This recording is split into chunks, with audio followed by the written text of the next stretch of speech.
Gunoh tufayli insonning boshiga keladigan 15 ta zararli holatni faqat unvonini, faqat bir qatorni aytib berib qo'yamiz. Gunoh sababli avvalambor Allohning g'azabi bor. Ikkinchidan, mu'minlar gunohni ko'p qilgan bandani karih ko'rishadi. Uchinchidan, gunohni ko'p qilgan kishi rizqidan mahrum bo'ladi. Rizqining barakotidan mahrum bo'ladi. To'rtinchidan, ilmdan mahrum bo'ladi. Beshinchidan, gunohni ko'p qilgan kishining boshiga balolar keladi. Chunki Ali ibn Abi Talib aytganlaridek, insonning boshiga balo faqat qilgan gunoh tufayli keladi. Boshimizga ne balo kun kelsa, albatta o'zimiz qilgan gunohlarimiz bunga sabab bo'ladi. Oltinchidan, Allohdan uzoq bo'lishlik.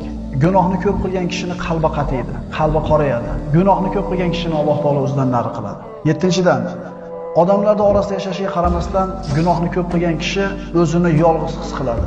Sakkinchidan, qalbda va yuzda qarolik bo'ladi. To'qqizinchidan, Alloh taolaning itoatidan mahrum bo'ladi.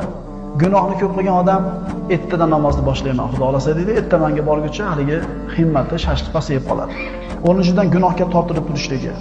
11-dan Allohning nazdida past bo'lishligi, qalbdagi xorlik, aqlni pasayishi, gunohning shumligi natijasi hamda ketar soatda tiliga muhtoj bo'lgan kunida shahodat kalimasini aytmay til xiyonat qilib qo'yadi.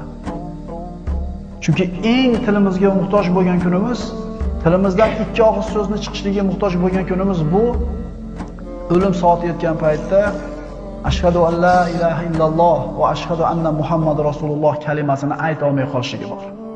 Gunoh mana shunday bir zararli, xatarli hamda xunuk bir oqibatlarga olib keladi.